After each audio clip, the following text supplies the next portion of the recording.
안녕하십니까. 네, 장중구입니다. 2012월전미술관에서는 전통의 가치를 되새기는 전시 교육과 관련된 그런 활동을 지속해 왔고요. 오늘 교육 같은 경우에도 이제 그런 일환에 있는 교육이라고 할 수 있겠습니다. 오늘과 다음 시간 두 번에 걸쳐서는 이천과 관련되어 있는 전통시대 미술품들을 살펴볼 텐데요. 오늘 같은 경우에는 이천의 대표적인 불교 조각 가운데 4점을 살펴보고, 다음 시간에는 도자기, 회화와 관련된 그런 작품들을 살펴보는 시간을 갖도록 하겠습니다. 오늘은 먼저 그 이천의 불교 조각에 대해서 살펴볼 텐데요. 보물로 지정이 되어 있는 장암리 마애모살 반가상, 그리고 영월암 마애열의 입상, 그리고 경기도 유형문화유산으로 지정이 되어 있는 이천 어성리 석불입상, 그리고 이천 소고리 마애열의 자상 4점의 유물을 살펴보는 시간을 갖도록 하겠습니다. 이런 이천의 대표적인 불교 조각 4점을 제가 말씀을 드릴 텐데, 이천에는 사실은 제가 말씀드린 이 4점의 불교 조각 외에도 굉장히 많은 그런 돌로 제작이 된 불상들이 많이 전해지고 있는데, 그 가운데 가장 대표성을 띠고 있기 때문에 이렇게 4점을 선정을 했습니다. 이 4점 같은 경우에 장암리 마애보살 반가상 같은 경우에는 정확하게 981년에 제작이 됐다라고 하는 걸 알 수 있는 그런 기록이 불상에 지금 있습니다. 그래서 정확한 제작 시기를 알 수 있고, 그리고 이제 나머지 3점 같은 경우에는 정확한 제작 시기를 알 수 없긴 하지만 대략 11세기경에 제작된 것으로 추정이 되는 그런 고려 시대를 대변한다고 할 수 있는 그런 불상이 되겠습니다. 이천의 불상 4점을 제가 소개해드리기에 앞서서 먼저 이제 이전에 불상이 어떻게 출현했는가라고 하는 내용에 대해서 좀 간단하게만 말씀을 좀 드리도록 하겠습니다. 불교라고 하는 종교 같은 경우에는 현재는 세계적인 종교가 됐지만, 원래는 알고 계시는 것처럼 지금으로부터 약 2500년 전인 기원전 5세기경에 인도에서 출현한 불교였습니다. 인도 동북부의 지역에 있었던 작은 나라였던 카필라바스트국이라고 하는 나라의 왕자로 태어난 석가모니에 의해서 시작된 종교가 바로 이제 불교였습니다. 석가모니 같은 경우에는 왕자였기 때문에 굉장히 풍요롭고 유복한 그런 생활을 했지만, 어느 순간 인생에 염증을 느끼고 29세가 됐을 때에 그런 어떤 풍요로움을 버리고 수행자의 길을 걷게 됩니다. 그리고 이제 6년 만인 35세에 깨달음을 얻은 다음에 본인이 그런 얻은 깨달음을 80세까지 인도 방방곡곡을 다니면서 그런 가르침을 전한 이후에 세상을 떠나게 됩니다. 그러면서 이제 이 불교라고 하는 것이 하나의 종교로 자리 잡게 됐었던 것이죠. 그래서 이제 불교 같은 경우에는 석가모니와 그의 가르침을 믿고 따르는 종교다, 이제 그렇게 말씀드릴 수가 있겠습니다. 근데 이제 석가모니가 살아있을 때, 생존해 계실 때, 그리고 이제 돌아가신 직후에는 사실은 석가모니와 관련된 그런 어떤 조각이라든가 이미지 같은 것들이 만들어지지 않았습니다. 이제 석가모니가 돌아가시고 난 이후에 한 500년 정도가 흐른 1세기, 2세기경이 되어서야 불상이 출현하게 됩니다. 이제 그렇게 됐었던 이유는, 기존에는 이제 그런 석가모니의 이미지에 대한 수요가 그렇게 많지 않았다고 볼 수가 있는데, 불교라고 하는 종교가 점차 확산되고, 그리고 또 점점 믿는 사람들이 많아지게 되면서 신앙을 위해서 좀 더 구체적인 이미지가 필요해진 걸로 생각이 되고요.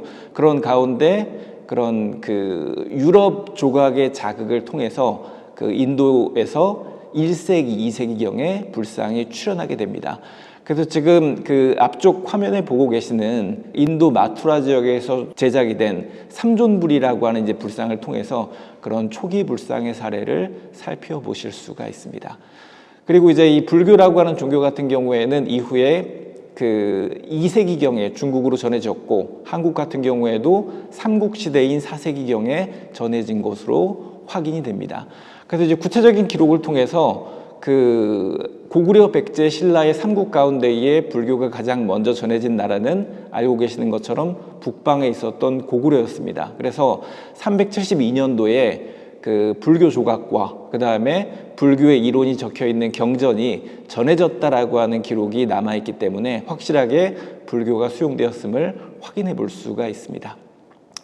그리고 이제 이런 기록과 더불어서 우리가 이제 불교가 한국에 전래됐다라고 하는 거를 확인할 수 있는 그런 증거 가운데 하나로 꼽을 수 있는 것은 우리가 이제 벽화가 그려져 있는 고구려 고분 가운데 굉장히 이른 시기의 대표적인 무덤인 안악사모분에 있는 고분 벽화의 이미지를 좀 하나의 증거로 꼽을 수가 있습니다.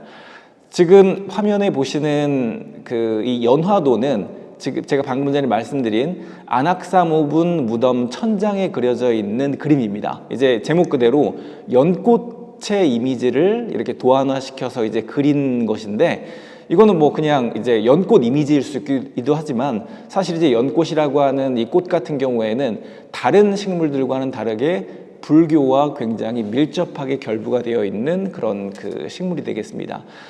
제가 좀 간단하게 말씀을 드리면 이 연꽃 같은 경우에는 알고 계시는 것처럼 깨끗한 곳에서만 꽃을 피우는 게 아니라 물이 깨끗하지 않고 맑지 않아도 굉장히 좀 깨끗하지 않고 더러운 호수에서도 꽃을 피우는 것으로 알려져 있는 그런 꽃입니다. 근데 이제 그러한 연꽃의 어떤 특성이나 면모가 마치 깨끗하지 않은 세상에서 맑고 깨끗하고 현명한 가르침을 전하는 석가모니, 부처님의 모습과 유사하다라고 해서 이 연꽃이 불교를 상징하게 된 것이죠. 그래서 말씀드린 이 안악사모분이라고 한 무덤 같은 경우에는 고구려를 대표하는 그런 무덤으로서 357년경에 제작이 된 것이 확인이 되는 무덤입니다. 그래서 이제 이 357년경에는 고구려에 이런 이제 불교가 전해졌다라고 하는 것을 보여주는 그런 하나의 증거라고 이제 말씀드릴 수가 있겠습니다. 그리고 이제 이런 불교가 4세기에 고구려에 전해진 것을 기점으로 해서 고구려 백제 신라에서는 다양한 불교 조각을 포함한 불교 미술품들이 제작이 됐습니다. 그래서 대표적으로 고구려를 대표하는 연가칠연명 금동열의 입상이라든지, 그리고 백제를 대표하는 서산마의 삼존불이라든지, 그리고 신라를 대표하는 사마령 석조 미륵 삼존불이라든지 이제 이런 불교 조각들이 제작이 되게 된 것이죠. 그리고 이제 통일신라 시대가 되면, 다음 시대인 통일신라 시대가 되면은 불교의 중요성이 더욱더 커지게 됩니다. 그러면서 잘 알고 계시는 것처럼 8세기 751년경에는 통일신라를 대표하는 석굴암, 그리고 이제 석굴암 안에 지금 앞에 보시는 것과 같은 석굴암 불상과 같은 완성도가 굉장히 높은 불상이 출현을 보게 됩니다. 그리고 이제 알고 계시는 것처럼 통일신라 시대 때에는 석굴암 외에도 성덕대왕신중이라든가 그리고 석가탑, 다보탑과 같은 굉장히 완성도가 높은 다양한 불교 미술품들이 제작이 되게 됩니다. 그리고 이제 제가 오늘 말씀드릴 이 4점의 이천 지역의 불교 조각 같은 경우에는 바로 이 통일신라 다음 시대에 해당되는 고려시대 때에 제작이 된 불교 조각들이 되겠습니다. 이 고려시대 같은 경우에는 통일신라 시대를 이어서 불교가 보다 더 본격화되고 불교가 중요해진 그런 시기였습니다. 그래서 우리가 이제 기록을 통해서 보면 기록을 통해서 확인이 되는 사찰의 숫자가 고려시대 때는 약 3,500곳이었던 것으로 추정이 되고 있습니다. 물론 이제 기록에 3,500곳이었기 때문에 실제로는 더 많을 가능성이 크죠. 그래서 이걸 통해서 보면 우리가 이제 기록으로만 통해서 확인이 되는 사찰이 3,500곳이라고 하는 거는 이 3,500곳의 사찰마다 관련된 불교 미술품들이 상당히 이제 있었을 것으로 이제 우리가 추정해 볼 수가 있는 것이죠. 그래서 불교 미술품의 제작 규모가 컸었겠구나라고 하는 것을 우리가 추정해 볼 수가 있습니다. 그리고 고려를 세웠던 태조 왕건 같은 경우에도 918년에 고려를 건국한 직후에 현재 개성인 수도 개경에 10개의 대표적인 사찰을 세우도록 했습니다. 그리고 이제 이후에도 해마다 꾸준히 사찰을 만들어갈 정도로 불교를 굉장히 강조하고 이렇게 불교를 후원했다고 볼 수가 있습니다. 그래서 이제 이런 국가적인 지원을 통해서 불교가 전국적으로 확산이 됐고 수도였었던 개경뿐만이 아니라 여러 곳에 사찰이 만들어지게 됐었던 것입니다. 그래서 이 고려시대는 국왕뿐만 아니라 왕실뿐만 아니라 백성에 이르기까지 모든 사람들, 많은 사람들이 불교를 믿었던 그런 시대였다고 볼 수가 있고요. 행사라든가 의식을 비롯한 생활 전반에서도 불교의 영향이 컸었던 시대가 바로 고려시대 때였습니다. 그래서 예를 들면 장례 같은 경우에도 불교식으로 화장을 해서 유골을 묻고, 제사 같은 경우에도 절에 가서 지내는 것이 고려시대 때에는 보편적이었다, 이렇게 말씀드릴 수가 있겠습니다. 더군다나 이 고려시대 때 같은 경우에는 이 불교라고 하는 종교가 국가적인 종교 사상이었다고 할 수 있기 때문에 이런 어떤 불교의 역할이 현재 우리가 생각하는 그런 종교의 범위를 넘어서는 것이었습니다. 그래서 예를 들면 국가적으로 운영에 어려움이 생겼을 때, 그러니까 뭐 예를 들면은 기근이 생겼다라든가, 혹은 홍수가 발생했다라든가, 아니면은 전염병이 돈다든가, 이런 그 외국에서 침입을 해왔다든가, 이제 이런 어떤 일상의 어려움이 생겼을 때 실질적인 조치도 취하지만은 그것과 더불어서 이제 이런 것들이 불교 의식에 있어서 중요한 대상이 됐습니다. 그래서 이제 홍수가 생긴다거나 말씀드린 것처럼 전염병이 생기면은 실질적인 조치 못지않게 중요했던 것이 사찰에 가서 부처님께 이렇게 비는 그런 행위였었던 것이죠. 그래서 이렇게 불교의 힘을 이용해서 나라를 지키려고 하는 경향 같은 경우에도 이전에도 없었던 것은 아니었습니다. 이제 그럼에도 불구하고 이제 고려시대 때에 이런 태도가 훨씬 더 강해지었다라고 하는 것이 특징이라고 볼 수가 있겠습니다. 더군다나 이 고려시대 때에는 이런 불교에 대해서 정책적으로 많은 배려가 이루어지기도 했습니다. 이제 뭐 예를 들면은 승려가 국사, 나라의 스승으로서 국왕의 자문 역할을 이제 맡게 되는 그런 그 높은 영예를 누리기도 했고요. 그리고 또 사찰에 대해서 국가에서 거두는 세금을 면제해 주기도 했습니다. 그러니까 이제 굉장히 이 불교가 고려시대 때는 다른 어느 시대보다도 굉장히 중요해졌다라고 하는 것을 미루어 짐작해 볼 수 있는 부분이죠. 그리고 이제 제가 또 다른 사례를 좀 말씀을 드리면, 우리가 이제 고려시대 때 기록인, 고려시대에 대한 기록인 고려사라고 하는 기록을 보면 이런 내용이 있습니다. 크고 작은 사찰에서 모두 법회는 불교 행사를 의미하죠. 법회를 열었는데 심지어 1000일, 만일을 기한으로 하는 경우도 있었다. 그래서 국고가 바닥이 나서 사람들이 모두 원망했다. 그래서 이제 국가적으로 여러 사찰에서 이런 불교 의식을 치르면서 많은 그런 이제 예산을 쓰고 수많은 그런 날들 동안 이제 이런 행사를 진행하다 보니까는 어려움이 생겼다라고 하는 것을 이렇게 이 기록이 보여주고 있습니다. 이제 그러다 보니까는 사람들이 이제 이걸 원망을 할 정도로 굉장히 이제 어떤 불교 행사의 규모라고 하는 것이 컸었던 면모를 미루어 짐작해 볼 수가 있습니다. 이제 오늘 살펴볼 이제 이천의 불교 조각들, 불교 미술품들 같은 경우에도 바로 이러한 시대적인 영향 아래 탄생했었다라고 말씀드릴 수가 있겠습니다. 이것과 더불어서 중요한 또 이천에 이런 중요한 불교 조각들이 제작이 될 수 있었던 중요한 배경 가운데 하나는 고려 시대가 되면서 정치, 경제, 사회, 문화의 중심지가 옮겨지게 됐다라고 하는 것입니다. 잘 알고 계시는 것처럼 통일신라 수도는 경주였기 때문에 사회, 정치, 경제, 문화의 중심도 경주였고, 수준이 높은 불교 미술품들 같은 경우에도 경주를 중심으로 시작이 됐습니다. 그런데 이제 고려시대가 되면서 말씀드린 것처럼 수도가 개경으로 옮겨졌고, 그런 가운데에 사회, 정치, 경제, 문화의 중심도 중부지방으로 이동하게 됐습니다. 이제 그런 가운데 경기도와 충청도를 중심으로 굉장히 중요한 불교 미술품들이 만들어지게 됐었던 것이죠. 그래서 이제 이천 지역의 불교 조각들과 연결지어서 생각해 볼 수 있는 그런 장소로 과거에는 경기도 광주에 해당이 됐지만 현재는 하남에 해당되는 하남 하사창리에 있었던 것으로 추정이 되는 천왕사라고 하는 사찰을 꼽아볼 수가 있습니다.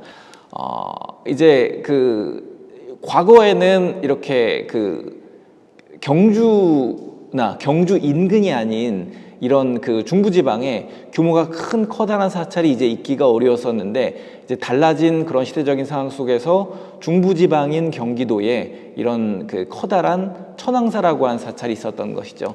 이 당시 천왕사라고 하는 사찰의 규모를 알려줄 수 있는 유물로 현재 국립중앙박물관에 지금 전시가 되어 있는 보물 332호로 지정이 되어 있는 하남 하사창리 철부를 꼽아볼 수가 있습니다.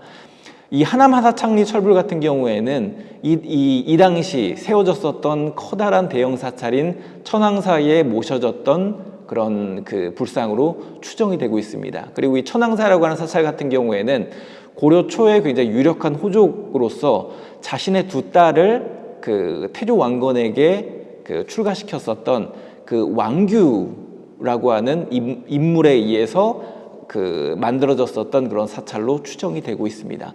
어쨌든 그 정치, 경제, 사회, 문화의 중심이 중부 지역으로 옮겨졌었던 그런 그 고려시대 때의 상황을 보여주는 그런 어떤 그 불상이라고 볼 수가 있겠습니다. 이어서 제가 이제 그 이천의 불교 조각 4점을 본격적으로 말씀드리기 앞서서 이런 고려시대 때 그 불교 조각의 특징을 좀 일단 먼저 말씀을 드리겠습니다.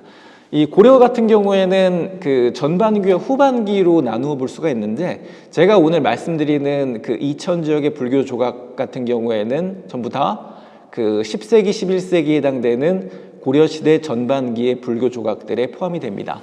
근데 이제 이 시기 불교 조각들의 굉장히 중요한 특징 가운데 하나는 일단은 굉장히 그 불상 자체가 굉장히 커진다라고 하는 특징을 지니고 있습니다.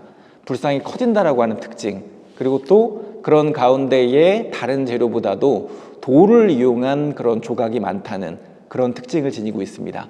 그런 가운데 이제 이런 불상의 모습이 제가 이제 뒤에 보여드리겠지만 그 통일신라 불상에서 볼 수 있는 것과 같은 굉장히 사실적이고 우아하고 세련된 그런 어떤 그 표현 방식으로부터 벗어나서 굉장히 좀 투박한 듯 하지만 굉장히 강렬한 그런 시각성을 보여주는 그런 모습으로 변모하게 되는 것이 고려시대 불상의 그런 특징이라고 볼 수가 있는데, 제가 오늘 보여드릴 그런 이제 이천의 4점의 불교 조각들 같은 경우에도 바로 그런 어떤 특징을 보여주고 있습니다.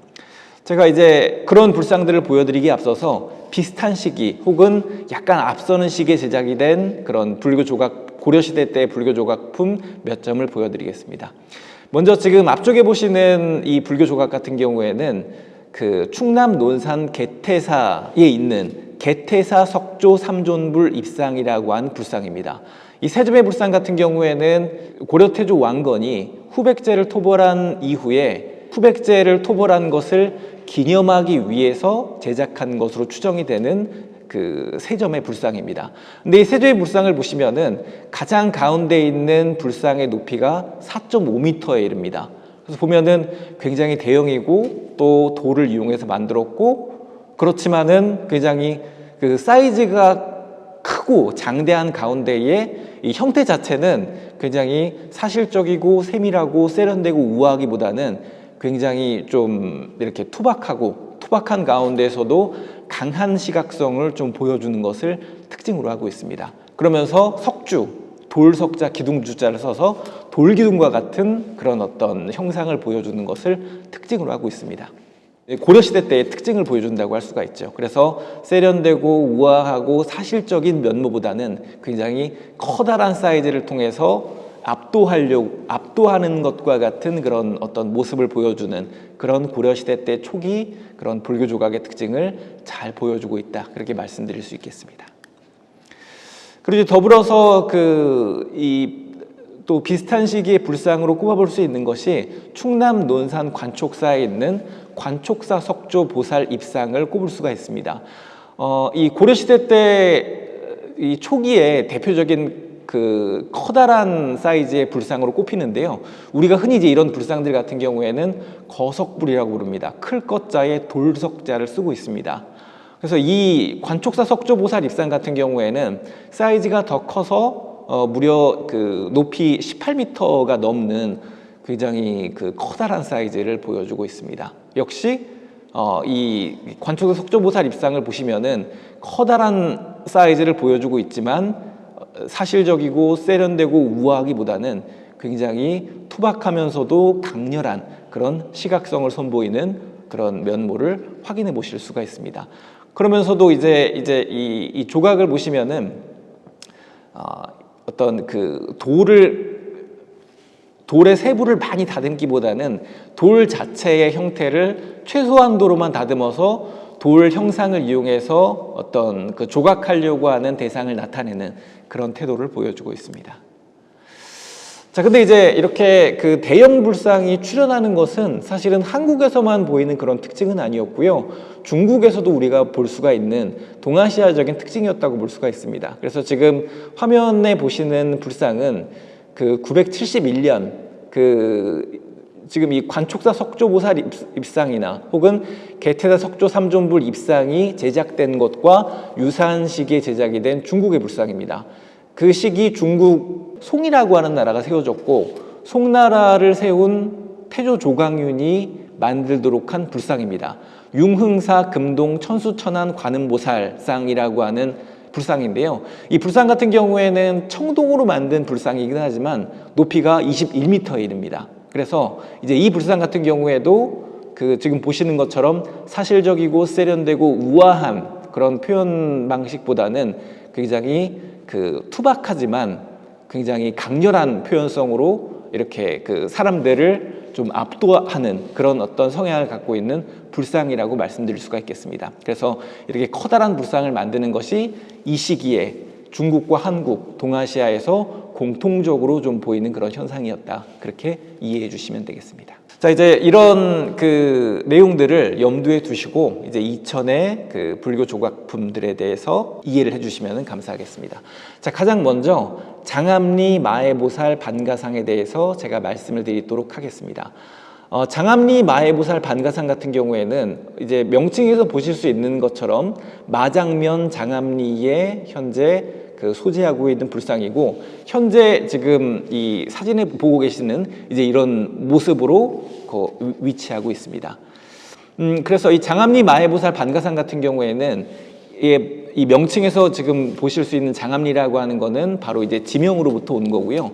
그리고 지금 이 마해라고 하는 명칭을 갖고 있는데 이 마해라고 하는 것은 이런 석불 불상을 돌로 만들 때의 일종의 제작 기법 가운데 하나라고 볼 수가 있습니다. 이 마해불이라고 하는 것은 절벽의 한 표면을 이렇게 평면적으로 다듬어서 그 위에 부조로 새긴 그런 조각을 우리가 마해불이라고 합니다. 그래서 우리가 마해불이라고 할 때 이 마해라고 하는 한자를 보면 이 마자는 갈 마자를 쓰고요. 애자는 벼랑 애자를 씁니다. 그래서 이 벼랑 절벽을 갈고 다듬어서 불상을 만들었다라고 하는 그런 의미를 지니고 있다고 보시면 되겠습니다. 그래서 이 마해불 같은 경우에는 이미 삼국시대 때부터 많이 제작이 됐습니다. 그래서 그 앞에서도 제가 잠깐 말씀드렸었던 그 7세기경 백제에서 만들어진 서산 마해 삼존불이 그런 대표적인 한국 초기의 사례가 되겠습니다. 이제 이런 마해불이 이제 등장하게 된 것은 사실은 이제 한국으로 보면은 좀 한국에 특수한 상황이 있었다라고 말씀드릴 수가 있겠습니다. 물론 마해불 같은 경우에는 한국 외에 중국이나 중앙아시아, 인도에도 존재하긴 하지만 근데 한국에서 특히 이 마해불이 좀 더 본격적으로 많이 제작이 됐다고 말씀드릴 수가 있겠습니다.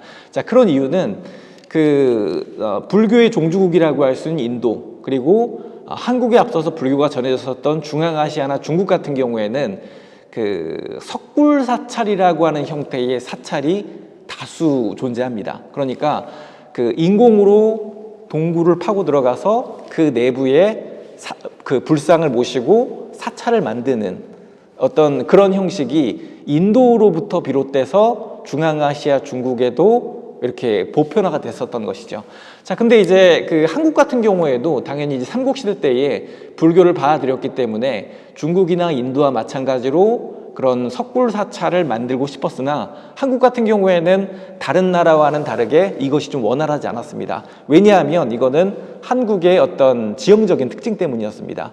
이제 중국이라든가 인도, 중앙아시아 같은 경우에는 굉장히 다양한 지질의 돌이 있습니다. 뭐 이제 편마암이라든가 석회암 같은 다양한 어떤 그런 석질들이 존재하는데 그런 석질들 같은 경우에는 물론 이제 돌이라고 하는 것이 기본적으로 내구성이 강하기 때문에 이걸 파고 들어가서 인공으로 굴을 만든다라고 하는 것이 쉬운 일이 아니지만 그럼에도 불구하고 뭐 석회암, 편마암과 같은 그런 돌 같은 경우에는 그것이 불가능하지 않습니다. 그런데 상대적으로 한국 같은 경우에는 그런 다른 종류의 석질이 거의 존재하지 않고 가장 강도가 높기로 알려져 있는 화강암이 거의 대부분의 석질을 차지하고 있습니다. 근데 화강암 같은 경우에는 내구성이 굉장히 높은 돌이기 때문에 인공으로 파고 들어가는 것이 굉장히 용이하지 않다고 하는 것이죠. 뭐 이제 현대처럼 좋은 그런 장비가 있다라고 한다면 뭐 당연히 이제 가능하겠지만은 과거에는 그게 용이하지 않았던 겁니다. 그래서 석굴 사찰을 만들고 싶었으나 한국에서는 용이하지 않았고, 그래서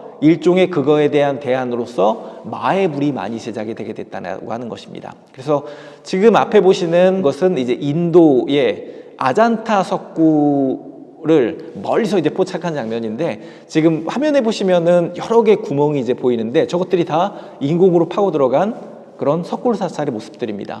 그리고 또 지금 앞에 보시는 것은 중국의 운강석굴을 바깥쪽에서 본 모습인데, 지금 보고 계시는 것처럼 뚫려 있는 저런 그런 구멍들이 전부 다 그런 석굴 사찰에 해당이 되는 것이죠.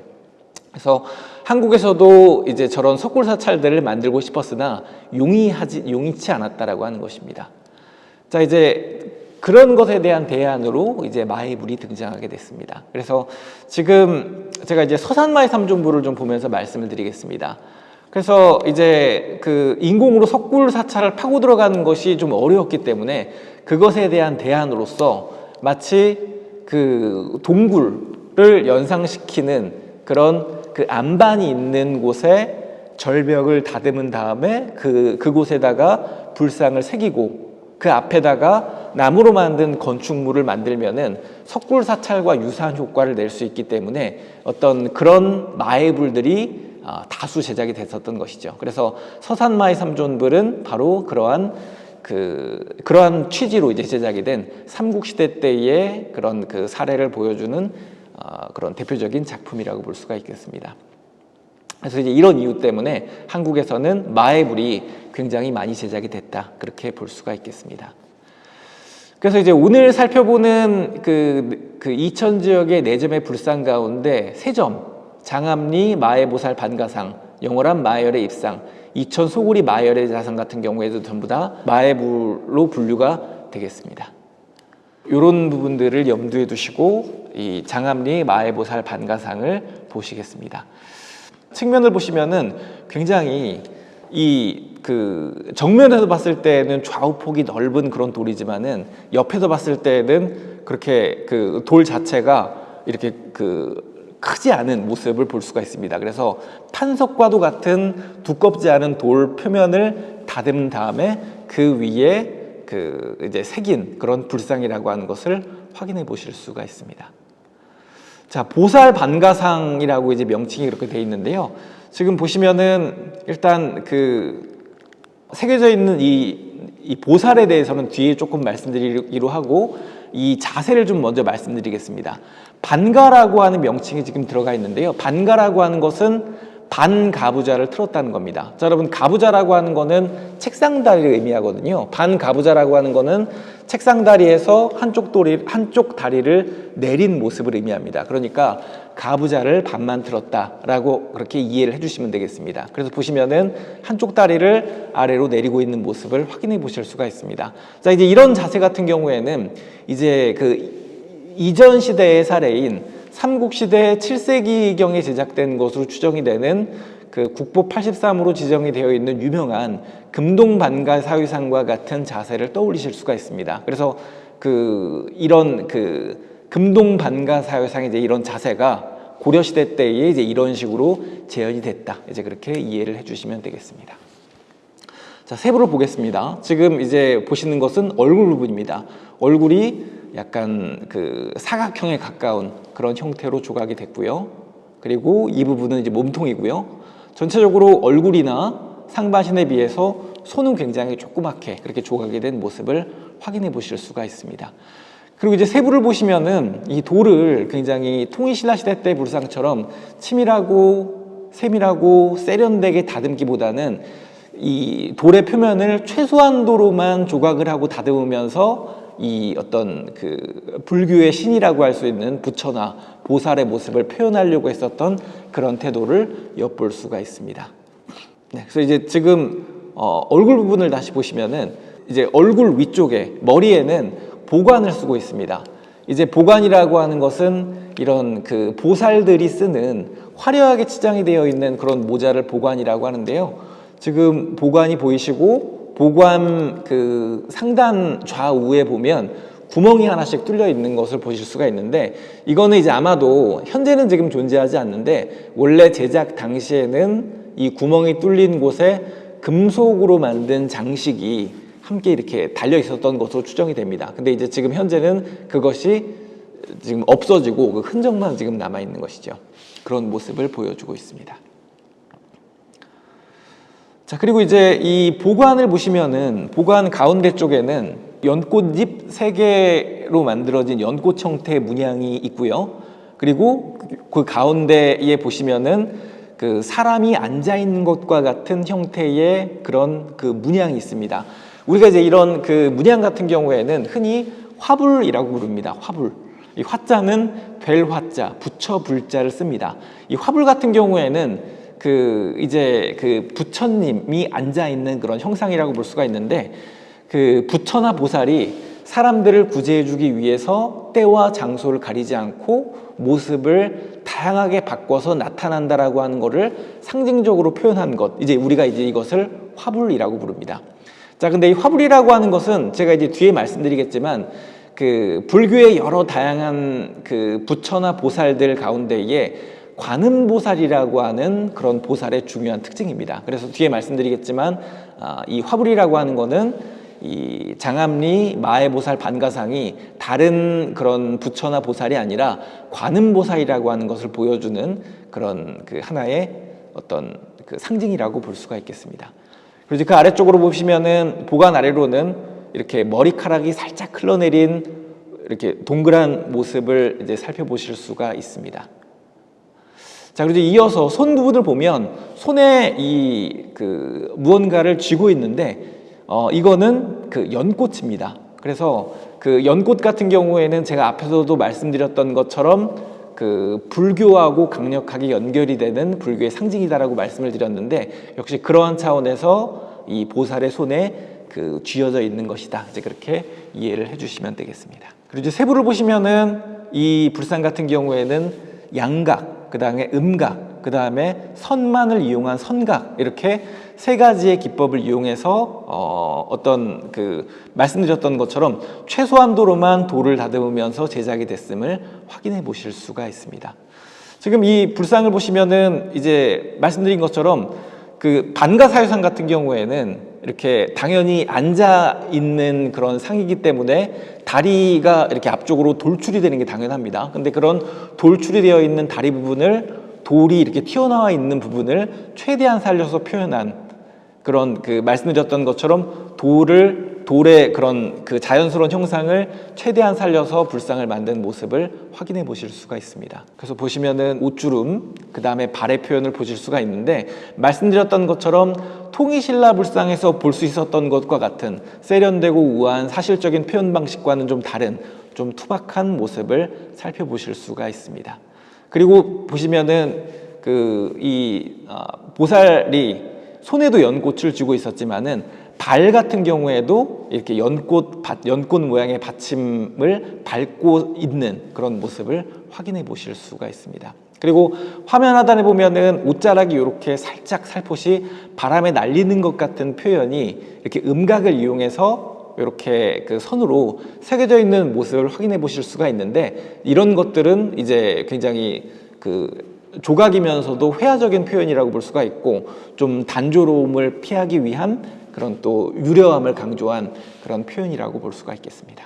이 장암리 마해보살 반가상 같은 경우에는 말씀드린 것처럼 지금 보물로 지정이 되어 있는데요. 이 불상이 굉장히 특히나 유의미한 그런 중요한 이유 가운데 하나는 지금 보시는 것처럼 이 불상 뒤쪽 표면에 이렇게 기록이 음각을 이용해서 이렇게 남아있기 때문입니다. 그래서 우리가 여기에 있는 기록을 통해서 981년 음력 2월 13일경에 제작이 된 것임을 확인해 볼 수가 있습니다.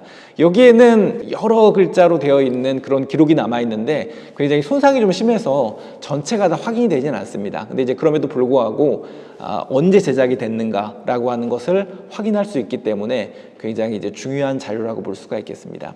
사실 이제 삼국시대, 통일신라시대, 고려시대 때의 불상들이 많이 전해지긴 하지만 이런 것들을 우리가 어떤 재료라든가 그 다음에 이런 표현 방식을 통해서 언제 제작이 됐는가라고 하는 것을 추정을 할 수 있긴 하지만 그럼에도 불구하고 이 불상이 언제 제작이 됐는가라고 하는 것을 정확하게 알 수 있는 불상은 많지는 않습니다. 그런데 지금 이 장암리 마애보살 반가상 같은 경우에는 명확한 기록을 갖고 있기 때문에 굉장히 중요한 그런 자료다, 그렇게 말씀드릴 수가 있겠습니다. 자, 그래서 이제 이 장암리 마애보살 반가상의 특징을 지금 요 앞에 보시는 통일신라 시대 때의 불상과 좀 비교해 보겠습니다. 지금 앞에 보시는 불상 같은 경우에는 통일신라 시대 때 제작이 된 경주 남산 칠불암 마애불상군의 3존 불상입니다. 자, 이 불상의 모습을 보시면은 역시 마찬가지로 그 절벽의 표면을 다듬어서 만든 마애불이라고 하는 것을 아실 수가 있는데, 근데 이 세구의 불상 같은 경우에는 지금 이 장암리 마애보살 반가상과의 비교를 통해서 보실 수 있는 것처럼 굉장히 대조적입니다.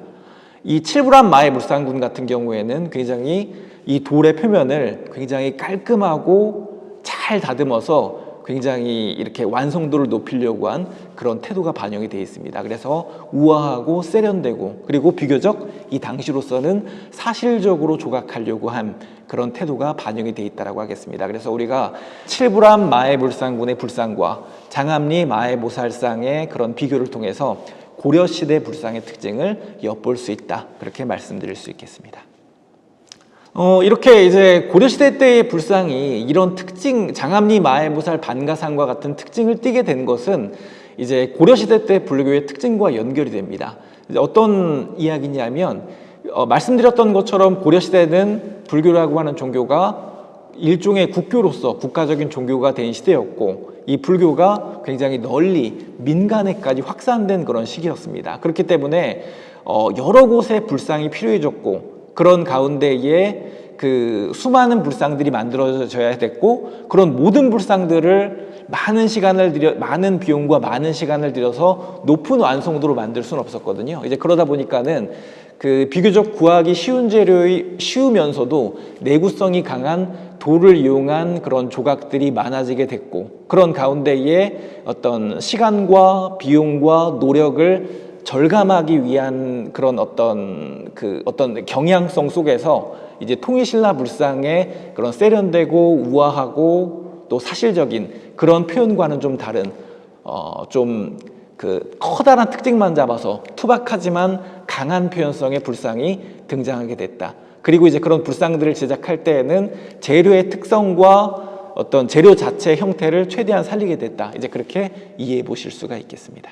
그리고 이제 이 장암리 마애보살 반가상 같은 경우에는, 그래서 제가 이제 말씀드린 것처럼 고려시대 불상의 특징을 보여준다라고 말씀을 드렸는데, 그래서 그 지리적으로는 조금 떨어져 있긴 하지만 역시 비슷한 시기의 불상에 해당되는 고려시대 때의 불상인 지금 화면에 보시는 대구 동화사 연불암 마애보살 좌상과 같은 이제 이런 비슷한 시기의 불상과 연결시켜 볼 수가 있습니다. 그래서 어떤 모습이나 제작 방식에 있어서 상당히 통하는 모습을 살펴볼 수가 있어서 장암리 마애보살 반가상이라고 하는 이 불교 조각이 고려시대 때 초기의 양상을 잘 보여주는구나, 이제 이렇게 이해해 보실 수가 있겠습니다. 자, 그리고 이제 제가 그 장암리 마애보살 반가상에 대해서 말씀을 드렸는데요. 그 장암리 마애보살 반가상 같은 경우에는 그 보살이고, 그 가운데에서도 앞에 말씀드린 것처럼 관음보살일 가능성이 높습니다. 자, 제가 이제 그 보살이라고 하는 존재에 대해서 조금 부연 설명을 드리겠습니다. 자, 부처 보살, 굉장히 불교에서는 보편적인 어떤 그런 그 개념이고 또 용어이긴 하지만 조금 제가 자세히 말씀을 드리겠습니다. 자, 보살 같은 경우에는 불교라고 하는 종교로 보면 그 이제 어떤 그런 등급에 있어서 부처 다음 서열에 해당되는 그런 존재라고 볼 수가 있습니다. 이제 부처는 이제 그 석가모니로부터 비롯된 그런 그런 어떤 신이라고 볼 수가 있고, 석가모니가 깨달음을 얻었고, 그리고 이제 세상을 떠나신 다음에 이 부처라고 하는 이제 신이 됐다고 볼 수가 있고요. 그런데 이 불교라고 하는 종교가 이제 점점 확산되고 이제 본격적인 그런 종교로 발돋움하는 과정에서 사람들의 어떤 믿음과 신앙의 필요에 의해서 굉장히 다양한 신들이 등장하게 되면서 부처도 석가모니 외에 다양한 부처들이 등장하게 됐습니다. 그리고 이제 그런 가운데에 부처를 이렇게 보조하는 신으로서 보살이 이제 출현하게 됐었던 것이죠. 근데 이 보살 같은 경우에는 그래서 이제 개념으로 보면은 부처 다음에 서열에 해당되는 그런 신이고요. 그리고 또 이제 그 부처가 되기 전의 단계, 부처가 되기 위한 일종의 후보자에 해당된다고 볼 수가 있겠습니다. 그래서 아직은 아니지만 앞으로 부처가 될 존재, 깨달음을 얻을 존재로서 부처를 도와서 사람들을 구제해주고 사람들의 깨달음을 돕는 그런 존재라고 볼 수가 있겠습니다. 그래서 이제 부처와 보살 같은 경우에는 이제 이 불교가 확산되는 과정에서 점점 더 그런 어떤 종류와 수가 많아지게 됐는데, 바로 관음보살도 그런 여러 보살들 가운데 한 보살이 되겠습니다.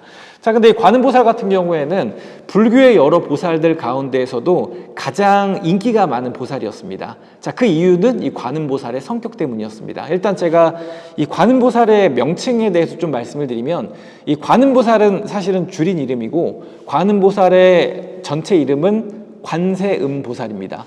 볼관자, 세상세자, 소리음자, 세상의 소리를 본다, 그런 의미를 가지고 있습니다.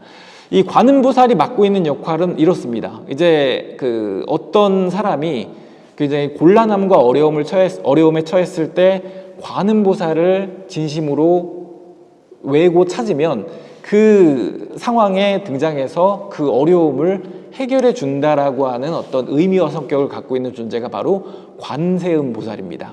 근데 그 세상의 소리를 듣는 것이 아니라 본다라고 표현한 것은, 사실 세상의 소리를 듣는다라고 한다라고 하면 약간 그 소극적인 느낌을 주기 때문에 적극적으로 세상의 소리를 보고 구제해준다라고 하는 어떤 의미를 담기 위해서 관세음보살이라고 하는 그런 어떤 명칭을 갖게 된 것으로 볼 수가 있습니다. 자, 근데 이제 관세음이라고 하는 명칭이 좀 길기 때문에 관음보살이라고 하는 명칭으로 이렇게 축약해서 이렇게 흔히 이제 부르고 있습니다. 근데 이제 굉장히 뭐랄까, 구제되는 방법이 굉장히 쉽기 때문에 다른 어떤 불교의 신들보다도 가장 인기가 많았던 것이죠. 어떤 어려운 상황 속에서도 찾으면 마치 이제 슈퍼맨과 같은 존재로 어떤 그런 어려움을 해결해 줄 수 있는 존재로 이제 믿어졌기 때문에 가장 인기가 많았던 겁니다. 자, 근데 말씀드린 것처럼 보관에 화불이 표현이 되어 있는 것은 관음보살의 굉장히 중요한 특징이기 때문에, 이 장암리, 마해보살, 반가상 같은 경우에는 이제 이런 관음보살을 표현한 것이다, 이제 이렇게 이해하실 수가 있겠습니다. 자, 그리고 이제 이 장암리, 마해보살, 반가상 같은 경우에는 지금 이렇게 보시는 것처럼 도로 바로 이렇게 옆쪽에 지금 위치하고 있습니다. 그래서 실제로 이제 지금뿐만이 아니라 이 장암리 마해불이 위치한 곳은 이제 삼국시대 때부터 조선시대 때까지 교통의 요지였던 걸로 알려져 있습니다. 그래서 그 도로에 일찌감치 위치해 있었던, 고려시대 때도 위치해 있었던 불상으로 그렇게 추정이 되고요. 그래서 그 커다란 길에 위치해 있으면서 지나가는 사람들의 어떤 무사함, 안녕, 이제 이런 것들을 빌 수 있는, 복을 빌어줄 수 있는 그런 대상으로서의 역할을 했을 것으로 그렇게 추정해 볼 수가 있습니다. 그래서 이제 역시 고려시대 때의 불교가 대중화되었었던 그런 모습과 더불어서 기복적인 성격이 굉장히 강했었던 것으로 추정해 볼 수 있는 그런 근거가 되겠습니다. 네, 이렇게 해서 제가 그 장암리 마해보살 반가상에 대해서 소개해 드렸고요. 다음으로 영월암 마해열의 입상에 대해서 소개해 드리도록 하겠습니다. 네, 지금 앞에 보시는 영월암 마해열의 입상 같은 경우에는 고려시대 11세기경에 제작이 된 것으로 추정이 되는 불상이고요. 지금 설봉산 영월암 대웅전 뒤편에 있는 그 10m 정도의 절벽에 가득 이렇게 새겨져 있는 불상이 되겠습니다. 그래서 이 불상의 전체 높이는 대략 한 9.6m 정도가 됩니다. 그래서 이 영월암 마열의 입상 같은 경우에는 비록 부조긴 하지만 앞에서 보셨었던 그 고려시대 초기에 제작이 됐었던 그 개태사 석조삼존불 입상이라든가 혹은 관촉사 석조보살 입상과 같은 돌을 이용해서 커다랗게 불상을 만드는 그런 거석불 제작의 어떤 그런 그 흐름 속에서 등장한 그런 불상이라고 볼 수가 있겠습니다. 자, 근데 현재는 영월암이 있지만 고려시대 당시에도 사찰이 영월암 자리에 있긴 있었습니다. 그런데 이제 그 당시의 명칭은 영월암은 아니었고요. 영월암이라고 하는 명칭은 그 19세기가 되면서 이제 불리게 돼 있었던 그런 명칭이고, 고려시대 때 당시에는 북악사라고 하는 사찰이 이제 그 당시에는 있었던 것으로 이제 그렇게 이제 기록을 통해서 확인이 되고 있습니다. 그래서 이제 사실 이 영월암 마열의 입상 같은 경우에는 북악사 뒤쪽에 이제 새겨져 있었던 그런 불상이었다, 그렇게 이제 이해해 보실 수가 있는 거죠. 영월암 마열의 입상 같은 경우에는 일단은 그 커다란 사이즈가 주목이 되고, 앞에서 보신 장암리 마애보살 반가상과 마찬가지로 역시 고려시대 불상의 특징을 그대로 가지고 있습니다. 커다란 사이즈로 제작이 됐고, 또 그런 가운데에 자연에 있는 그런 돌을 이용하면서 돌을 크게 다듬기보다는 돌의 형태를 가급적이면 최대한 살리면서 나타내려고 하는 대상을 표현하는 그런 모습을 살펴보실 수가 있습니다. 지금 이 불상의 세부입니다. 이 영월암 마열의 입상의 얼굴, 그 다음에 목, 그 다음에 손을 살펴보실 수가 있습니다. 그래서 서 있는 불상의 모습을 10m에 가까운 그런 그 커다란 그런 절벽의 부조로 표현한 그런 모습을 확인해 보실 수가 있습니다. 자, 세부를 보더라도 역시 장암리 마애보살 반가상과 마찬가지로 양각, 음각, 선각, 이제 이런 어떤 표현 방식을 활용해서 나타냈음을 확인해 보실 수가 있습니다. 얼굴이라든가 손 같은 경우에는 비교적 이렇게 돌출이 되어 있어서 입체감이 있는데요. 그 상반신 옷주름과 하반신 옷주름 같은 경우에는 굉장히 이런 그 선각을 이용해서 간결하게 이제 표현해냄으로써 가급적이면은 좀 어떤 노력과 시간을 좀 더 줄여서 만들려고 한 그런 태도를 엿보실 수가 있습니다. 이 영월암 마열의 입상에 그 명칭을 보시면은 지금 열애라고 하는 명칭이 들어가 있습니다. 자, 열애는 사실은 부처와 같은 말입니다. 그래서 마애기법을 이용해서 그 부처를 새겼다, 이제 그렇게 보시면 되고, 입상이라고 되어 있는데요. 이제 입상이라고 하는 거는 말 그대로 설립자를 써서 이 서 있는 모습을 이제 표현했다라고 이제 그렇게 이해를 해주시면 되겠습니다. 근데 영월암 마열의 입상에 대해서는 지금 이제 보시면은 이 불상이 얼핏 보시면은 뭐 부처나 보살의 모습이라기보다는 스님의 모습 같은 느낌을 줍니다. 그래서 보시면은 이렇게 머리가 없는 민머리 같은 그런 모습을 보여주고 있거든요. 그래서 이 영월암 마열의 입상 같은 경우에는 그 어떤 승려의 모습을 이렇게 표현을 한 것일 가능성이 있다, 이제 이렇게 보기도 했는데, 근데 영월암 마열의 입상 같은 경우에는 조사 결과 이렇게 항공사진을 찍어 봤더니 요 위쪽 부분에 이렇게 어떤 부처의 중요한 특징 가운데 하나인 나발이라고 하는 것이 표현된 것을 확인할 수가 있었습니다. 그래서 이제 그렇게 승려의 모습이 아니라 부처의 모습이라고 하는 것이 이제 확인이 됐습니다. 제가 이제 나발이라고 하는 것은 이제 어떤 불상의 굉장히 중요한 특징 가운데 하나인데요. 이제 불교와 관련되어 있는 어떤 교리가 적혀 있는 경전, 불교 경전에 보면은 석가모니의 신체상의 특징이 기록이 되어 있습니다. 그런 특징을 우리가 흔히 32상 80종호라고 부릅니다. 32가지의 커다란 특징, 80가지의 작은 특징이라고 하는 그런 의미인데요. 이제 석가모니 같은 경우에는 범상한 분이 아니기 때문에 일반인들과는 다른 굉장히 구분이 되는 신체적인 특징을 가지고 있다는 겁니다. 그래서 32가지의 큰 특징, 32상, 80종호, 80가지 작은 특징, 이제 그런 어떤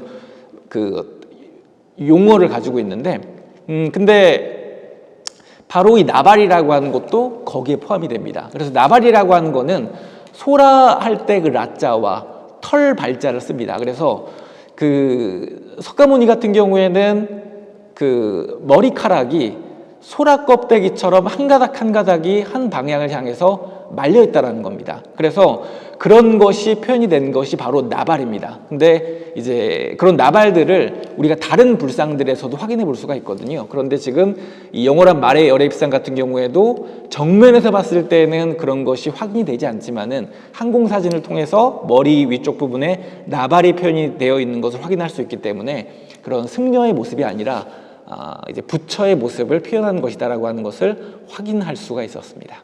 그리고 이제 우리가 옷을 보면 이 영월한 마열의 입상 같은 경우에는 한쪽 어깨는 옷을 걸치고 한쪽 어깨는 드러내고 있는 그런 모습을 취하고 있습니다. 그래서 우리가 이제 이런 표현 방식은 흔히 편단우견이라고 부릅니다. 편단우견. 그래서 한쪽 어깨에만 옷을 걸치고 있다라고 하는 그런 뜻인데, 이 편단우견이라고 하는 표현 방식 같은 경우에는 앞에서 보셨던 석굴암 물상에서도 보실 수 있는 그런 표현 방식입니다. 이런 그 한쪽 어깨를 드러내는 옷을 입는 방법은 그 불교가 시작됐었던 인도에서부터 등장한 방식이고요. 인도에서 상대방을 존중한다라고 하는 의미로 옷을 입었던 그런 방법으로 전해지고 있습니다. 그래서 그런 그 한쪽 어깨를 드러내는 인도로부터 전래된 옷을 입는 방법이 이제 이 영월한 마의 열애 입상에도 반영이 된 것으로 이제 그렇게 이해해 주시면 되겠습니다. 그리고 이제 손의 자세를 한번 보시겠습니다. 자, 손의 자세를 보시면은 이게 굉장히 커다란 대형 불상이고 또 부조로 조각이 되다 보니까는 조금 딱딱하고 어색하고 부자연스러운 부분이 있지만은 이제 엄지 손가락과 네 번째 손가락을 이렇게 맞대고 있는 그런 모습을 살펴볼 수가 있습니다. 그래서 두 손 다 엄지 손가락과 그 네 번째 손가락을 맞대고 위쪽과 아래쪽으로 각각 이렇게 손을 올리고 내린 그런 모습을 확인해 보실 수가 있습니다. 자, 근데 이제 이런 손 자세, 불상 같은 경우에는 손 자세가 굉장히 좀 중요합니다. 이제 이런 불상의 손 자세를 우리는 흔히 수인 혹은 손 갖춤이라고 부릅니다. 이제 손 숫자 도장 인자를 이제 쓰는데요. 이 수인 혹은 우리말로 손 갖춤이라고 하는 것은 그 불교의 신인 부처나 보살이 이제 자신들이 어떤 깨달은 내용 혹은 하려고 하는 일을 손을 통해서 표현한 것을 우리가 수인이라고 합니다.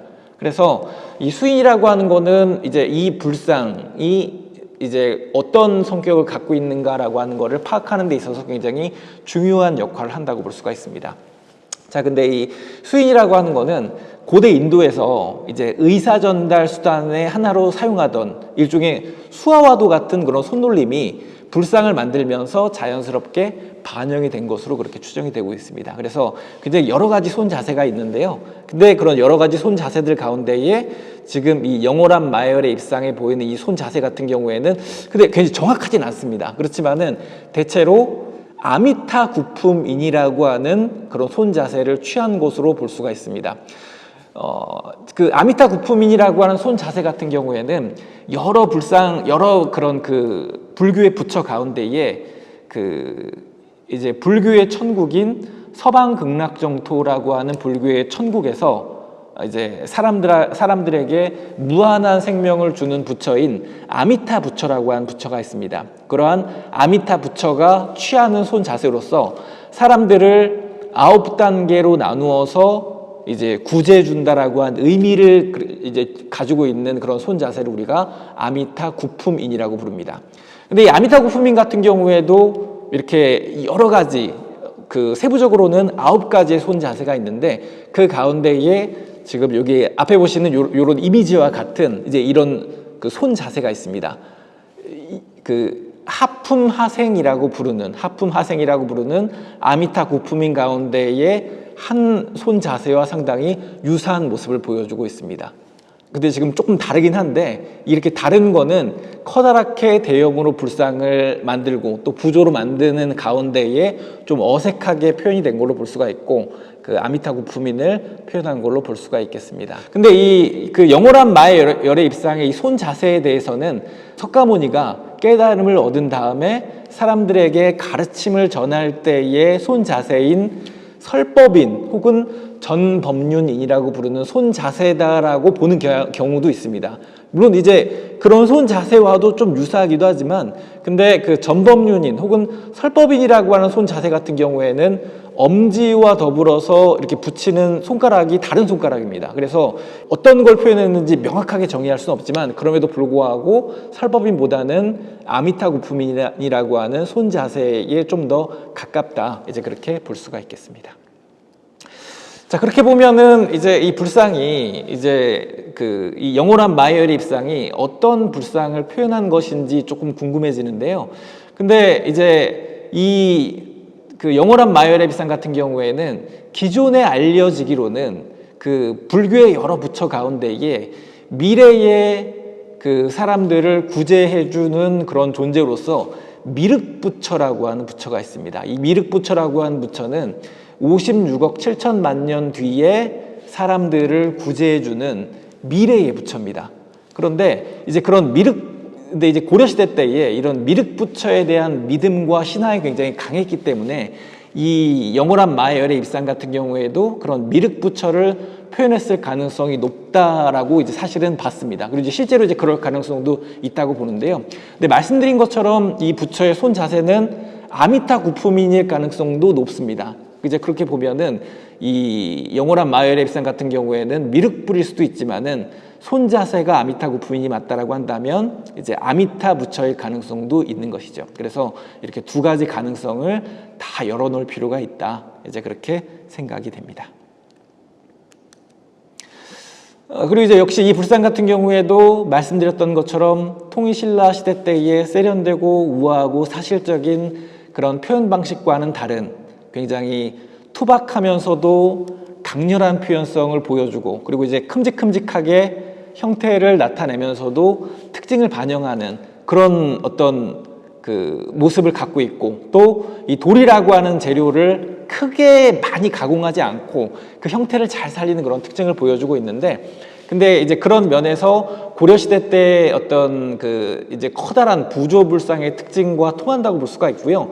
실제로 그 비슷한 시기에 제작이 된 지금 이 앞에 보시는 제천 덕주사 마하열의 입상 같은 불상과 특징을 공유하는 모습을 확인해 보실 수가 있습니다. 실제로 이 덕주사 마하열의 입상 같은 경우에도 13m여서 사이즈, 제작 기법, 그리고 어떤 이제 이런 표현 방식 전반에 있어서 통하는 그런 모습을 보여주고 있습니다. 그래서 영원한 마하열의 입상이 역시 장암리 마하보살 반가상과 더불어서 고려시대의 그런 불상의 특징을 잘 보여준다, 이제 이렇게 이해하시면 되겠습니다.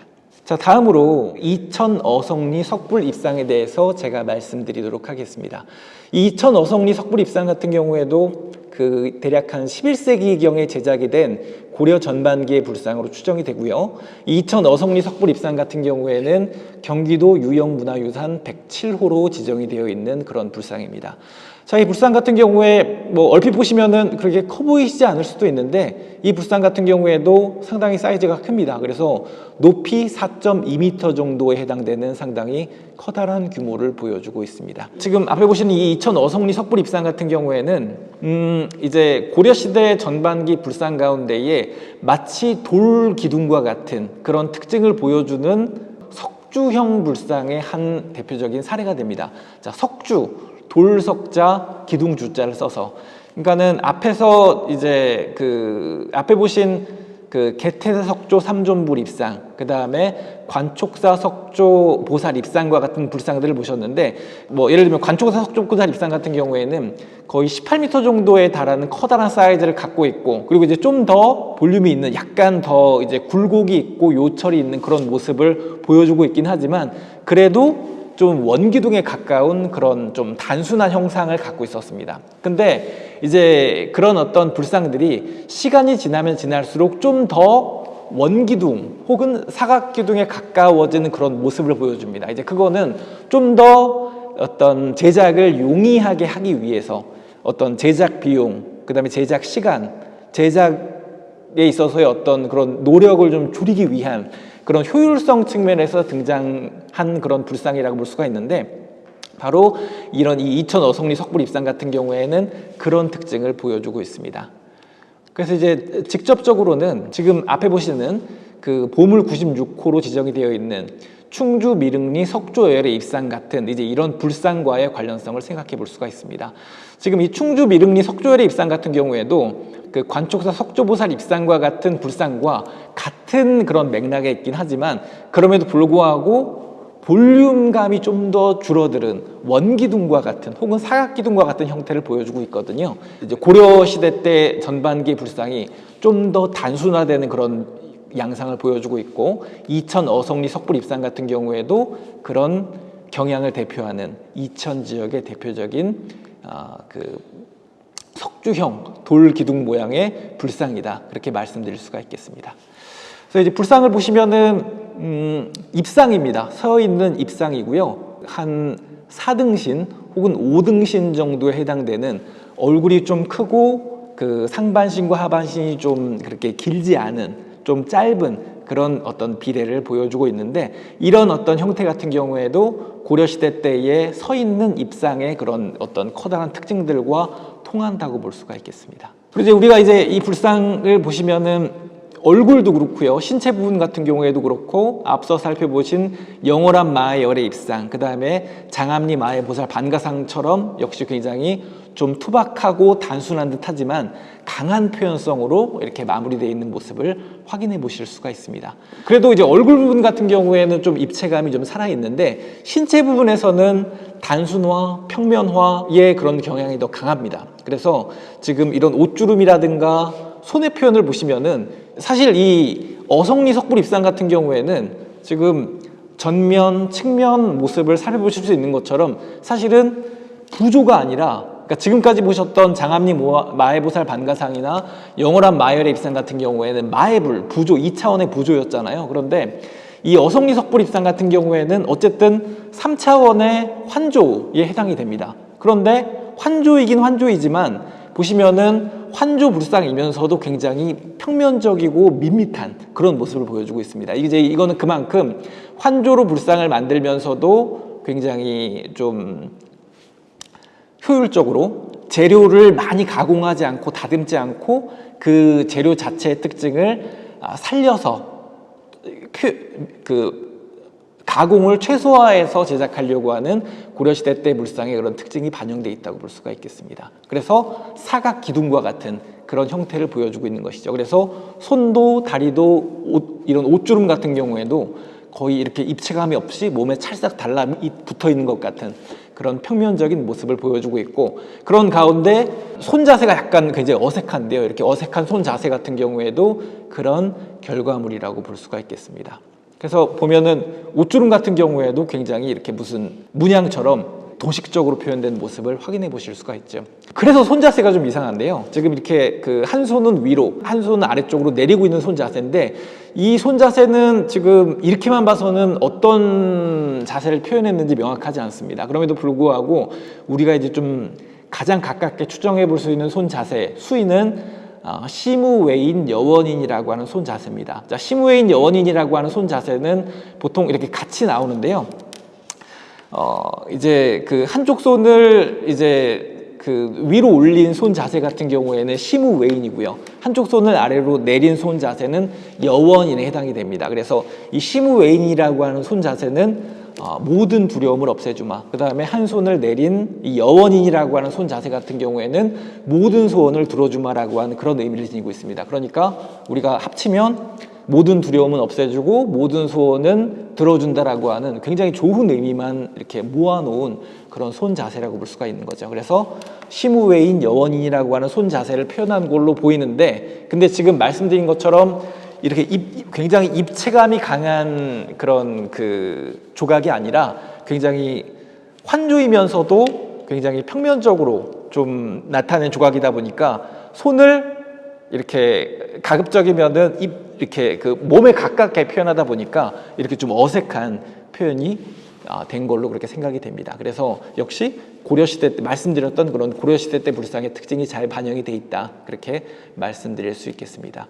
그래서 불상을 보시면은 돌 2개를 이용해서 이렇게 불상을 만들었음을 확인해 보실 수가 있습니다. 그래서 그 무릎 부분까지 한 돌, 그 다음에 무릎 아래 부분까지 한 돌, 이렇게 커다란 돌 2개를 기둥처럼 이렇게 붙여서 만든 모습을 확인해 보실 수가 있습니다. 그리고 이제 요 불상에서 또 주목이 되는 게 머리 위쪽에 지금 배치가 되어 있는 원반 형태의 돌입니다. 이렇게 지금 그 팔각형의 형태를 가지고 있는데 이거는 이제 우리가 흔히 보개라고 부릅니다. 보개. 이제 우리가 이제 보물 할 때 그 보자와 이제 이 개자는 덮을 개자입니다. 그래서 이 보개라고 하는 거는 이제 과거에 햇볕을 가리는 일산으로부터 이제 기원한 것인데, 일산을 쓰고 있는 사람이 신분이 높다라고 하는 것을 이제 그 보여준다라고 하는 그런 상징성을 지니고 있는데, 이것이 이제 이렇게 그 불교에 이제 수렴이 되면서 귀한 존재인 부처 혹은 보살들 위편에 화려한 게 치장이 된 채로 이렇게 배치가 됐습니다. 그래서 이 보개가 배치되어 있다라고 하는 거는 이 보개 아래에 있는 사람이 굉장히 중요하고 귀하고 신성스러운 존재라고 하는 것을 강조해 주는 것이죠. 그래서 이 위쪽에 있는 거는 이제 이제 고려시대 때 석불상에 많이 보이는 그런 어떤 그런 보개의 모습을 보여주고 있습니다. 이 보개가 바로 이 불상 위편에 배치가 되어 있는 거죠. 그래서 제가 앞에 잠깐 말씀드린 충주 미륵리 석조 열애 입산 같은 경우에도 보개가 위쪽에 이렇게 표현이 되어 있는 모습을 확인해 보실 수가 있습니다. 사실 이제 이전 시대 때도 이제 보개가 표현되어 있는 사례들이 좀 있는데요. 이전 시대 때 보개 같은 경우에는 훨씬 더 이게 면적이 넓습니다. 그래서 면적을 넓게 함으로써 지금 이 보개 아래에 있는 존재가 귀한 존재이다라고 하는 걸 더 강조해 주기도 하고, 또 실용적으로 보면은 비바람으로부터 이 불상을 좀 보호해주는 그런 역할도 합니다. 그런데 이제 시간이 좀 점점 지나면서 이제 고려시대가 되면은 말씀드린 것처럼 그 우아하고 세련되고 사실적인 그런 어떤 표현 방식보다는 좀 더 이제 완성을 용이하게 하는 그런 어떤 방식을 채택했다라고 말씀드렸기 때문에 보개라고 하는 것도 굉장히 불상의 머리 지름보다 약간만 큰 정도로 이렇게 만드는 그런 양상으로 변모하게 됐다, 그렇게 말씀드릴 수 있겠습니다. 오늘 이제 제가 마지막으로 말씀드릴 불상은 이제 이천 소고리 마애열의 좌상입니다. 이천 소고리 마애열의 좌상 같은 경우에는 현재 경기도 유형문화유산 119호로 지정이 되어 있고, 역시 대략 11세기경에 제작이 된 것으로 추정이 되는 그런 유물이 되겠습니다. 이천 소고리 마애열의 좌상 같은 경우에 역시 마의 불상인데요, 돌의 한쪽 표면을 평평하게 다듬어서 그 위에 조각을 했습니다. 근데 앞서 살펴보신 세 점의 불상과는 다르게 이천 소고리 마애열의 좌상 같은 경우에는 이제 그 앞서 보신 장암리 마애보살 반가상이나 영월암 마애열의 입상과는 다르게 음각만을 이용해서, 주로 선각을 이용해서 제작을 한 그런 조각이기보다는 굉장히 회화성이 풍부한, 회화에 가까운 그런 그 불교 조각이라고 볼 수가 있겠습니다. 자, 세부를 보면 이렇게 굉장히 삼각형에 가까운 그런 돌의 매끈한 표면 위에 그 그림처럼 그렇게 새겨져 있는 불상이다, 이제 그렇게 이해를 해주시면 되겠습니다. 그래서 얼핏 보시면은 커 보이시지 않지만 이 소고리 마애열의 좌상 같은 경우에도 4.7m 정도에 해당되는 굉장히 커다란 사이즈를 보여주고 있습니다. 자, 세부를 보시면은 말씀드린 것처럼 이 불상 같은 경우에는 입체감이 거의 없습니다. 입체감이 거의 없고 음각을 이용해서 앉아있는 부처의 모습을 새겼습니다. 근데 이 소고리 마애열의 좌상 같은 경우에는 고려시대 때 불상의 특징을 지니고 있으면서도 굉장히 독특하게 통일신라 불상과의 관련성을 또 보여주는 그런 특징을 지니고 있습니다. 고려 전반기 불상의 중요한 특징 가운데 하나는 말씀드렸던 것처럼 커다란 대형 불상의 등장, 그리고 이제 그거를 주로 돌로 만드는 거, 그리고 굉장히 투박한 가운데에서도 굉장히 표현성이 좀 강한 그런 불상을 만드는 것이 특징이었다라고 말씀을 드렸는데, 그런 것과 더불어서 통일신라 불상의 그런 표현 방식이 일정 부분 계승이 되는 것도 특징이거든요. 그래서 이제 예를 들면 앞서 제가 보여드렸던 그 하남 하사창리 철불 같은 경우에도 통일신라 불상의 특징을 계승한 대표적인 사례입니다. 그래서 그 실제로 이 하남 하사창리 철불 같은 경우에는 지금 함께 보시는 석굴암 불상과의 비교해서 볼 수 있다시피 얼굴의 모습, 그 다음에 한쪽 어깨를 드러낸 그런 옷을 입은 방법, 그 다음에 항마촉진이라고 하는 손 자세에 이르기까지 석굴암 불상과의 관련성이 굉장히 뚜렷합니다. 그래서 실제로 고려시대 때 초기에 통일신라의 이제 이런 세련된 불상을 계승하는 그런 흐름도 있었다라고 하는 거죠. 그런데 이 이천 소고리 마열의 좌상 같은 경우에도 그런 어떤 특징을 지니고 있습니다. 실제로 이 이천 소고리 마열의 좌상과 우리가 연결지어 볼 수 있는 불상으로 그 경주 안압지에서 출토된 금동판 삼존불이라고 하는 이제 이런 불상을 우리가 꼽아볼 수가 있습니다. 이 금동판 삼존불을 보시면은 이 불상 좌우에 보살이 있고 가운데에 부처가 이렇게 앉아있는 모습인데요. 이 가운데 앉아있는 이 부처의 모습과 이천 소고리 마열의 좌상을 우리가 비교해 볼 수가 있습니다. 보시면은 두 불상에 앉아있는 자세, 이런 어떤 옷을 입은 방법, 이런 것들이 굉장히 통하는 모습을 확인해 보실 수가 있습니다. 그리고 이천 소고리 마열의 좌상을 보시면은 이 굉장히 비교적 균일한 그런 선각을 이용해서 후광, 이 부처나 보살 같은 경우에는 굉장히 신성스러운 존재이기 때문에 일종의 아우라라고 할 수 있는 후광 향상 이렇게 표현이 됩니다. 지금 이 이천 소고리 마열의 좌상 뒤편에 이렇게 둥글게 머리 뒤편에 표현이 되어 있는 것이 바로 뒤후자에 빛광자를 써서 후광이 됩니다. 이런 후광 표현이 지금 되어 있고, 그 다음에 이 옷주름의 표현을 보면 이 옷주름이 일정한 간격으로 옷주름이 이렇게 비교적 유려하게 흘러내리는 것 같은, 옷에 찰싹 달라붙어서 흘러내리는 것 같은 모습을 확인해 볼 수가 있는데, 금동판 삼존불과 이천 소고리 마열의 좌상 요 두 불상에서 공통적으로 살펴볼 수 있는 요소입니다. 그 다음에 가부좌를 틀고 있는 자세도 그렇고요. 그 다음에 발이 앞쪽으로 살짝 흘러내려 있는 이런 옷주름의 자세도 상당히 흡사합니다. 그리고 손 자세도 굉장히 비슷한데요. 이 이천 소고리 마열의 좌상이 취하고 있는 손 자세는 사실은 좀 그렇게 명확해 보이진 않습니다. 근데 이제 그럼에도 불구하고 대체로 그 석가모니가 가르침을 전할 때 취하는 손 자세인 설법인, 법을 이야기하는 설법인과 유사하다고 볼 수가 있고, 실제로 이 통일신라 시대 때 금동판 삼존불 같은 경우에도 설법인의 손 자세를 취하고 있습니다. 그래서 이 소고리 마열의 좌상 같은 경우에는 이런 통일신라 불상의 계승적인 측면을 지닌다, 그렇게 볼 수가 있겠습니다. 근데 다만 통일신라 불상 같은 경우에는 이 금동판 삼존불에서 보실 수 있다시피 굉장히 유려하고 우아하고 세련된 그런 굉장히 이상적인 표현 방식을 갖고 있다라고 한다면, 상대적으로 이천 소고리 마열의 좌상 같은 경우에는 이런 커다란 특징은 지니고 있으면서도 이목구비가 굉장히 좀 투박합니다. 그리고 얼굴이 크고 상대적으로 이 몸이 조금 작은 편입니다. 그래서 이제 이런 통일신라 불상의 특징을 계승하면서도 우리가 앞서 살펴본 고려시대 때에 앞서 살펴보신 불상들, 이천 어성리 석불 입상이라든가 장암리 마애보살 반가상, 그 다음에 영월암 마열의 입상과 또 통하는 그런 고려적인 그런 측면도 지니고 있다, 이렇게 이해해 주시면 되겠습니다. 그래서 제가 한 가지 추가로도 말씀을 드리면, 이천 소고리 마열의 좌상 같은 경우에도 지금 이 금동판 삼존불과 마찬가지로 연꽃 모양의 받침 위에 앉아있는 그런 모습을 보여주고 있습니다. 이제 그런 면에서도 이렇게 관련성을 보여주고 있는 것이죠. 근데 어쨌든 이 소고리 마열의 좌상 같은 경우에는 이렇게 그 고려시대 때 전반기 불상의 한 갈래 또 다른 특징인 통일신라 시대 때 불상을 계승한 그런 측면을 갖고 있는 그런 불상으로서 의미를 갖고 있고요. 그리고 또 이제 조각이면서도 이 시대의 어떤 그 회화가 거의 남아있지 않기 때문에 어떤 회화적인 조각으로서 이 당시에 어떤 그 불교 회화와도 좀 연결지어 볼 수 있는 그런 특징을 지니고 있는 조각품이다, 그렇게 말씀드릴 수가 있겠습니다.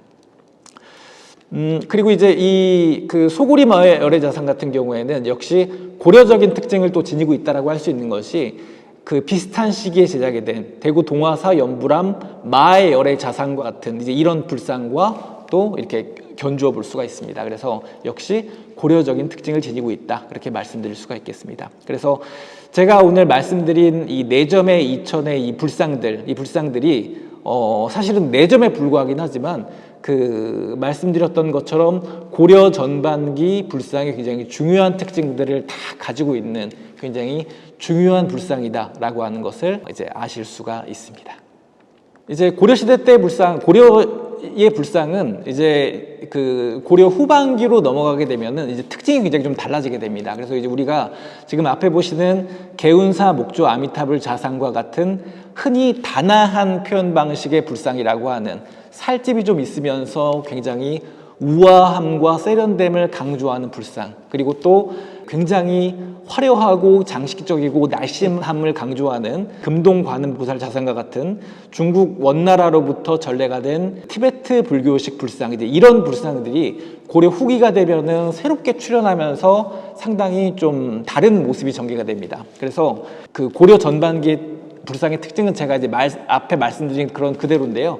장암리 마해보살 반가상, 그 다음에 영월암 마해열의 입상, 그 다음에 이천 어성리 석불 입상, 이천 소구리 마해열의 자상, 이렇게 4점의 작품들이 제가 이제 고려 후기의 새로운 특징이 등장하기 전에 고려 전반기 그런 불교 조각의 중요한 특징들을 다 담고 있는 이천의 대표적인 불상 조각들이다. 이제 이렇게 정리해 볼 수가 있을 것 같습니다. 이제 이렇게 해서 제가 이제 오늘 이 4점의 중요한 작품을 중심으로 이제 이천의 불교 미술품에 대해서 이제 소개해 드렸습니다.